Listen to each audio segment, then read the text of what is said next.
I think that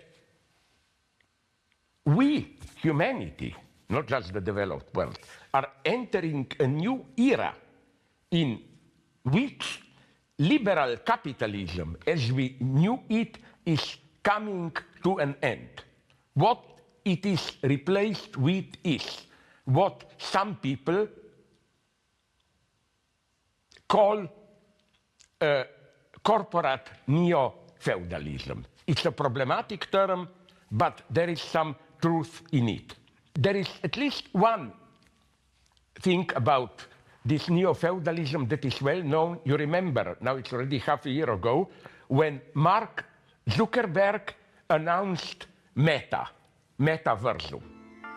What he proposes is a new social space where we all can communicate, do all the exchanges from dating to business and so on. It's literally a metaverse, no longer our material, vulgar universe, but a virtual space where we are free to play with our identities and so on and so on. But he forgot to add something, that this universe within which we cooperate is privately owned. This is feudalism. And this is neo-feudalism, that the new masters are no longer capitalists who just take the profit, exploit us as common workers. I think we are returning more and more to a period of rent. How did Bill Gates become so wealthy? It's not that he exploits his workers and so on. No, he occupies an almost universal monopoly position. So in order for us to go on with our daily business, collaborating with each other, we pay him a rent by subscribing to Microsoft, one of his programs, by using his software, and so on and so on. So what Marx called commons, the common space within which we interact, gets privatized. And I think the other side of this neo-feudalism is something almost more horrible, I would have said, which is the more and more important role of precarious work. What's the trick of precarious work?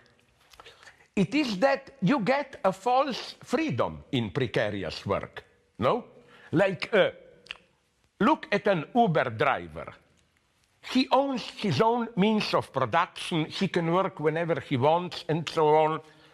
And although he never can be sure, will it last, his work, and so on, he, in a way, acts as an entrepreneur on his or her own.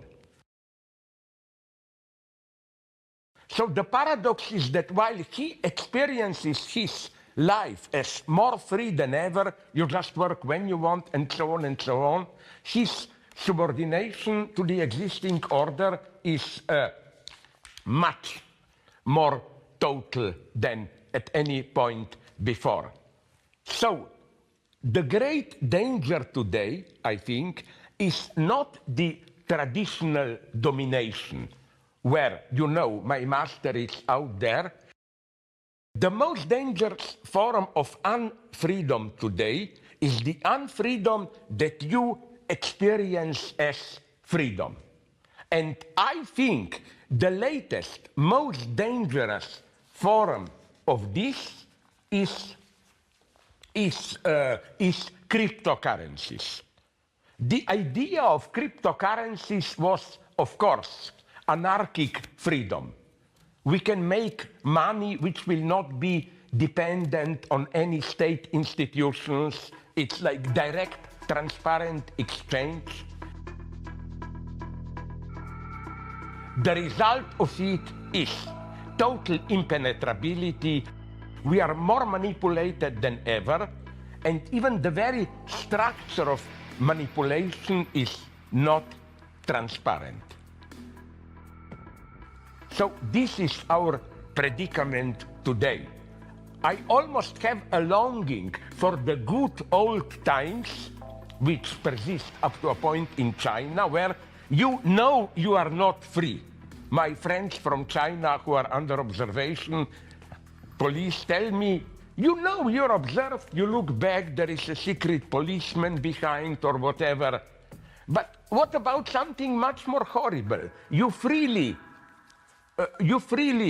run around on the web, you are totally free, you buy what you want, etc., but you are totally denominated, your freedom is regulated. That's the danger today.